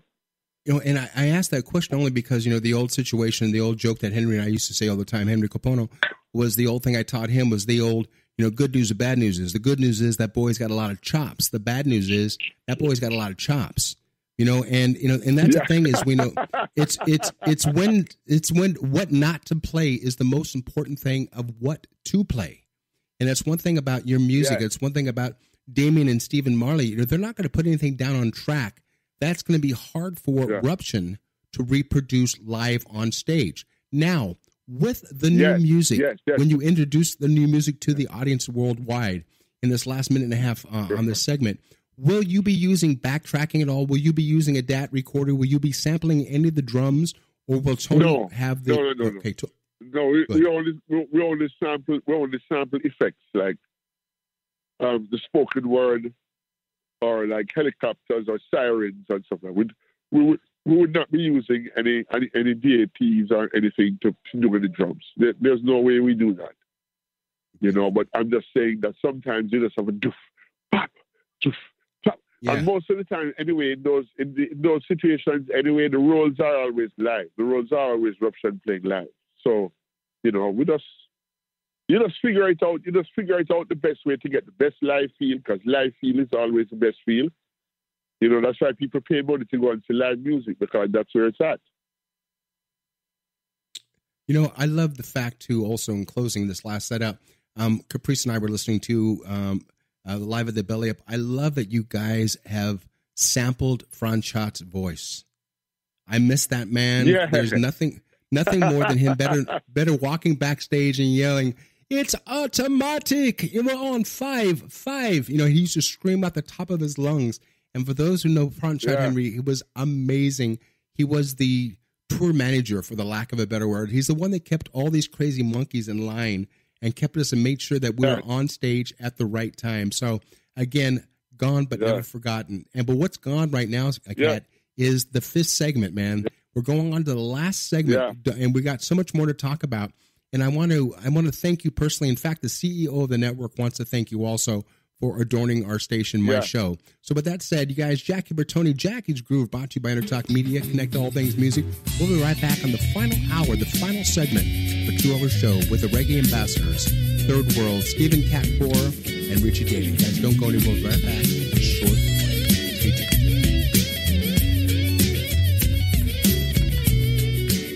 Hi, this is Tim Dolbear, host of Sound Experience here on Intertalk Radio. And Source Connect by Source Element is the essential tool that we use to link between my studio in Austin, Texas, and the WS radio station in San Diego. Now, with Source Connect, not only can we communicate in real time and with HD audio, but it's synced up and is of a high enough quality that I can use it for real-time ADR work, remote recording, and overdubbing, and it even allows me to remotely control a DAW. Source Connect by Source Element. Affordable, high-quality audio and video connection over the internet for all of your production needs. You know what's all around you every waking moment of your life? Marketing. You're choking on it. I'm Scott Robertson, and when it comes to strategic PR, branding, and marketing, I've seen it all. And actually, I'm still seeing it because bad marketing never sleeps. Join me each week on May the Best Brand Win, right here on Intertalk Radio, and learn how to make the marketing for your brand unforgettable. Make this your vinyl night. I'm John J.R. Robinson, and every week, music creation comes alive through stories, experiences, and sounds when vinyl records filled our hearts and minds. My friends and I share our tips and techniques used in creation of iconic tracks for recording artists such as Michael Jackson, Eric Clapton, Quincy Jones, and Steve Winwood, to name a few. Vinyl has emerged hot, and the soul of vinyl defines art and passion which burns deepest at night. Tune in every Wednesday at 2 p.m. Pacific Standard Time on intertalkradio.com. Are you serious about your music? Are you ready to run with the big dogs? The experts at Pitbull Audio have the gear to get you into the game. From leading manufacturers like Mesa Boogie, Fender, Pioneer, and American Audio. To sound your best, you need the best. Pitbull Audio can deliver in rehearsal, on stage, and into the big time. Dropping beats, shredding guitar, or making the crowd roar. Whatever you dream, Pitbull Audio can help make it happen. We are Pitbull Audio. We want you to play it loud. PitbullAudio.com. Hi, this is Michael McDonald, and you're listening to my good buddy Jackie Bertoni on Jackie's Groove.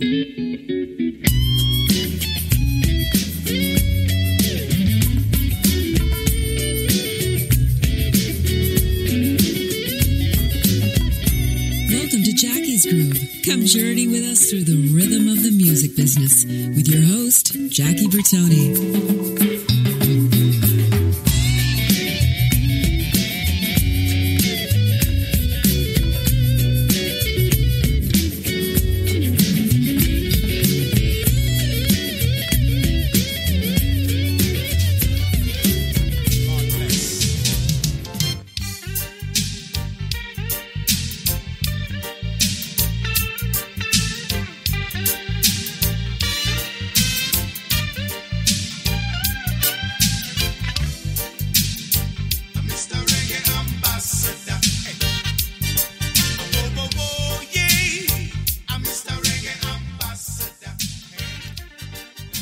Ain't that the truth, my brothers? Hey, guys, everybody, Jackie Bertoni, Jackie's Groove, brought to you by Intertalk Radio. You connect to all things music. You know, I also want to take a quick second here and thank our sponsors to keep the crazy lights on in the studio, and it's go out to Calvin Lee and all the crazy Metro guys over at Pitbull Audio. You can reach them at pitbullaudio.com, where they just want you to play it loud, and also to Jambox, JAMBOXX.com. And thank you for being a new sponsor for Jackie's Groove and Intertalk Radio. And with that said, hey, you know, guys, welcome back to the final segment here. I wanted to bring back on right now the lead singer. The lead singer, unfortunately, when I say fortunately, unfortunately, we lost Bunny Ruggs almost 4 years ago, the voice of Third World, only to be replaced by this amazing man by the name of A.J. Brown, who has stepped in, you know, and I always use the word, filled the shoes of an iconic singer by the name of Bunny Ruggs. But with that said, AJ, welcome back to Jackie's Groove. Sir. You know, when you are on stage and you are looking at the set list, and I wanted to find out who is responsible for that set list.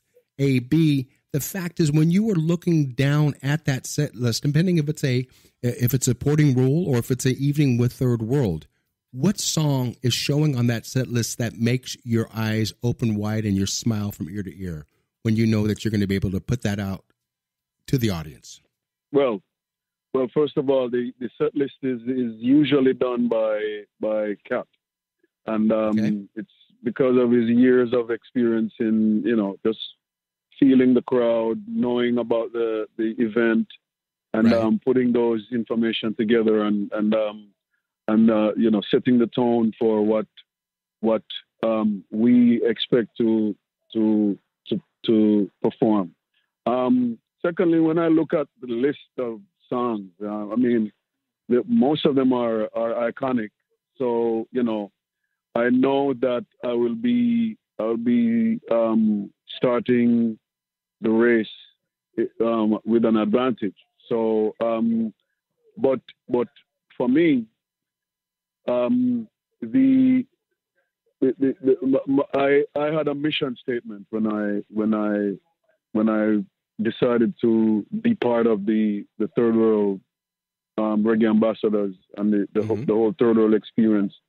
And that is that the mission was to, one, create the same, as close to the recording as possible, so that listeners or people who come to hear Third World will hear whatever they heard on the record. And I say this because I have a mantra. I believe that whenever music is like a time capsule, and whenever an individual listens to a song or they hear a song for the first time, whatever they were doing at the first time they heard that song is what is the place that they go every time they hear the song. And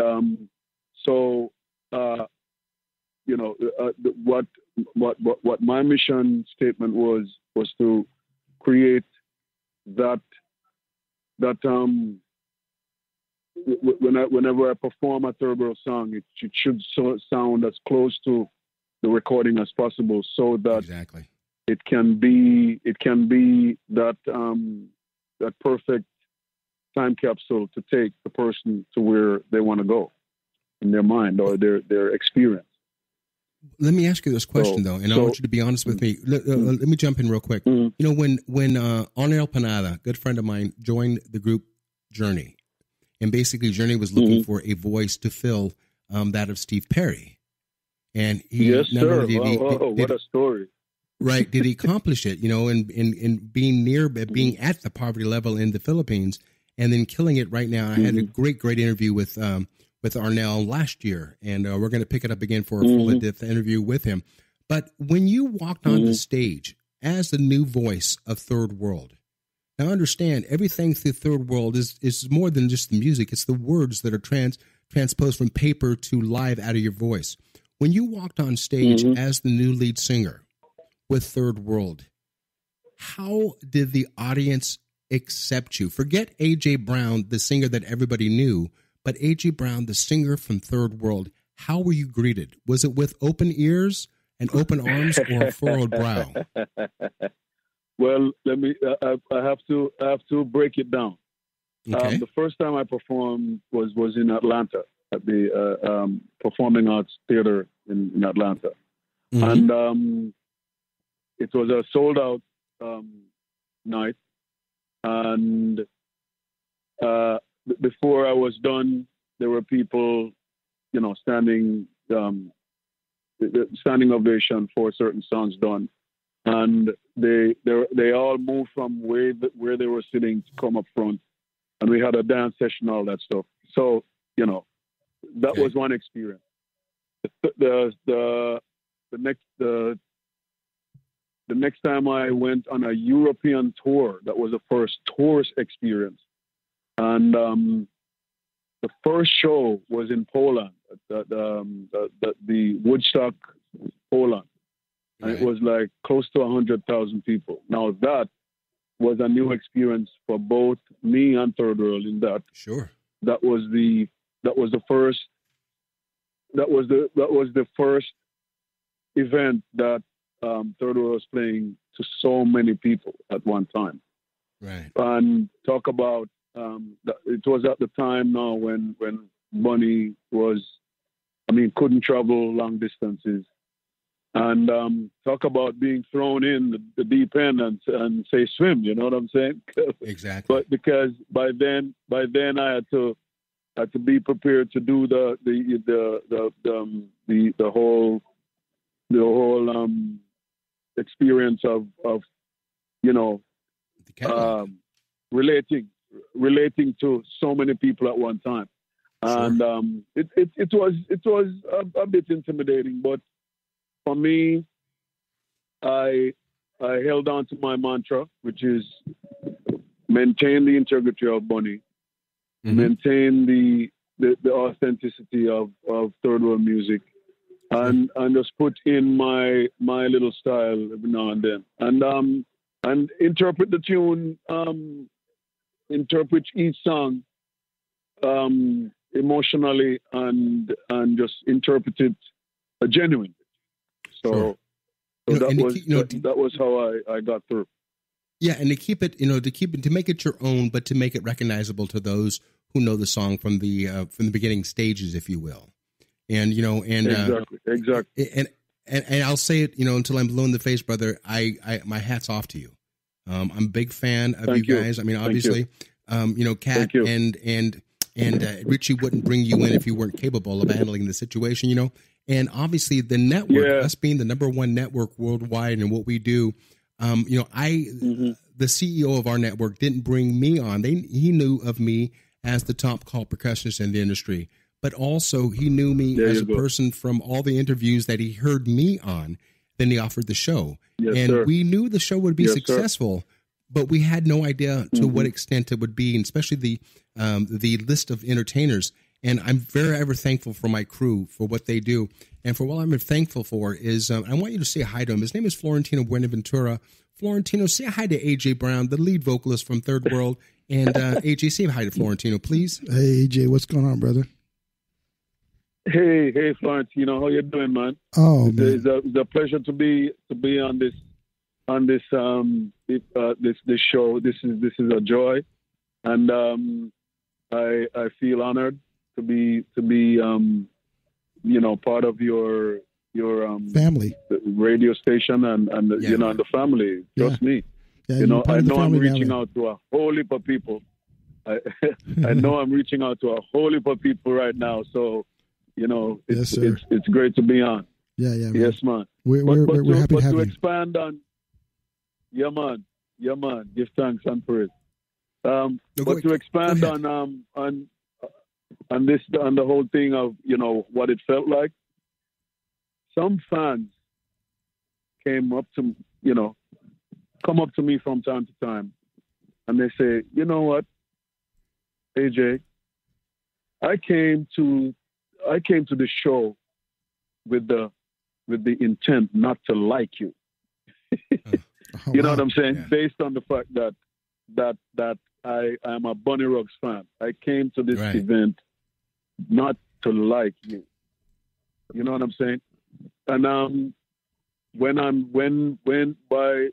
within 2 or 3 songs, I had to throw away that whole intention, because you took me to a place where I'm not missing anything. I'm not missing anything, and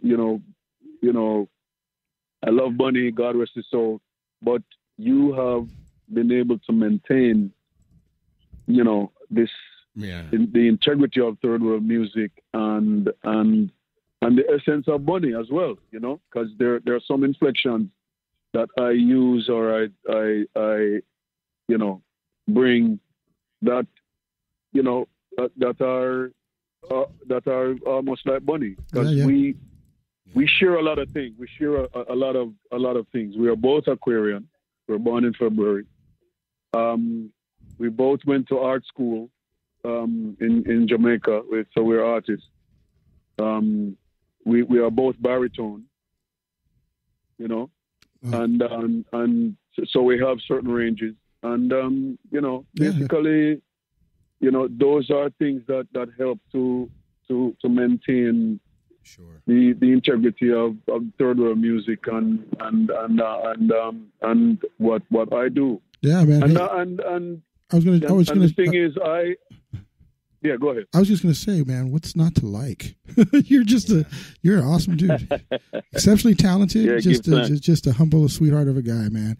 I didn't mean to interrupt what you're going to do, but I know that we're going to be running out of time. And there's one important thing that my job is here with Jackie Show is I just want to make sure that everyone knows how to stalk you now that they love you. So how can they find out more about you and the band and Kat and all this incredible God, plethora of music that you guys put out? We're on all the major sites. We're on Instagram. There's the Third World Facebook site. There is the Twitter. There's we have a website, Reggae Ambassadors website, that on Third World website. You can always, and usually the way how we do it is you go on Facebook, you look at there's a little blue book now thing. You press on it and it takes you straight to the website, and you can You can check on the dates. You can check on tour dates. You can check on merchandise. You can, check on the albums. You can look at different history of different videos, all that stuff. Yeah, man. And good stuff. If anybody Googles, Third World or AJ Brown, you'll be taken to different shows, videos, all that. And I still have my solo career that I still do recordings. I still release new songs and albums. So, it's all about the music industry and how we do it. Perfect, man. Well, hey, I'm going to pass this show back to Jackie because I know he's got a million questions and not a whole lot of time left. AJ, I really appreciate you being on the network, man. You are part of the family, brother, and we love reggae down here in San Diego. That's probably the number one genre, and we appreciate you doing that. Next time you come down, we'll come out and check you out. Give thanks and praise, and you'll see us in the summer, but without a doubt, because we have some things lined up for for different places over there. We'll be there for the Kaya Festival. I don't know where how far that is from San Diego, but maybe you guys will make the trip. We will. Oh, we'll definitely make the trip. Hey, Florentine, I'm going to go ahead and I'm going to yell out some of these dates coming up. Guys, I want to reiterate, and that's Third World Band. Florentino, thank you, brother. thirdworldband.com for everything Third World. And coming up, we've got so many shows that these boys are doing after 45 years on the road. And let's talk about tomorrow, May 10th, the Cape Coral Spring Break Reggae Festival in Cape Coral, Florida. On the 17th, the Reggae for Cure 2018 in Wellington, Florida.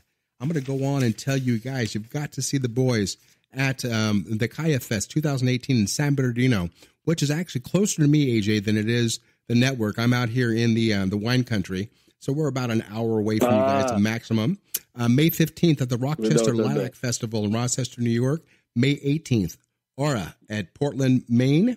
And also June 9th, the Clark County Government Center Amphitheater in Las Vegas, Nevada. And June 9th at the Reggae in the Desert, Las Vegas, Nevada. And to finish it up, Reggae, and welcome to the Jam Rock Reggae Cruise 2018 in Ocho Rios, Jamaica on December the 1st. Again, you can follow all of that with Jackie's Groove and with InnerTalkMedia.com, because as we archive the show, AJ, we will have all those dates on there and how to get a hold of you. But I want to thank you personally, my brother, for filling the shoes of Bunny Ruggs, a man that I will always endear as my personal brother itself, and to Richie and to Kat and to the rest of the band, Ruption. A few more lessons till Ruption. He'll understand what it means to play drums one of these days. A few more lessons, he's going to get it. But with that said, in tongue-in-cheek, I love you guys, man. The Reggae Ambassadors have now have gone clear, as they say, and in the world of Jackie's Groove. Thank you so much for being part of making Jackie Bertoni, or better known as the original Pastafarian, and my wife Caprice, the side of pasta, to be part and to be associated with one of the greatest reggae bands in the history of not only reggae music, but music period. So with that said, everybody, welcome and thank everybody, AJ, Richie, Tony, and the rest of the band, and including Kat, Jackie's Groove, Jackie Bertoni, InnerTalk Radio Network. And I think you reach us at those beautiful URLs. Jackie Bertoni, Jackie's Groove, InnerTalkRadio.com. Love you. Peaceful music, brother. Give thanks every day. Yes, sir. This is Tim Dolbear from Eclectica Studios. I'm a full-time mixing and recording engineer. I work with Grammy winners, labels, and indie artists, using state-of-the-art digital mixing and restoration tools and the very best in analog gear. Really, though, it's my ability to bring tracks to life and fulfill your vision for your music. This has made me sought after by producers and artists worldwide. So spend your time working on music and not chasing a mix down a rabbit hole. Go to timdolbear.com and check out our free one-song mix offer. You know what's all around you every waking moment of your life? Marketing. You're choking on it. I'm Scott Robertson, and when it comes to strategic PR, branding, and marketing, I've seen it all. And actually, I'm still seeing it because bad marketing never sleeps. Join me each week on May the Best Brand Win, right here on InnerTalk Radio, and learn how to make the marketing for your brand unforgettable. Are you serious about your music? Are you ready to run with the big dogs? The experts at Pitbull Audio have the gear to get you into the game. From leading manufacturers like Mesa Boogie, Fender, Pioneer, and American Audio. To sound your best, you need the best. Pitbull Audio can deliver in rehearsal, on stage, and into the big time. Dropping beats, shredding guitar, or making the crowd roar. Whatever you dream, Pitbull Audio can help make it happen. We are Pitbull Audio. We want you to play it loud. PitbullAudio.com.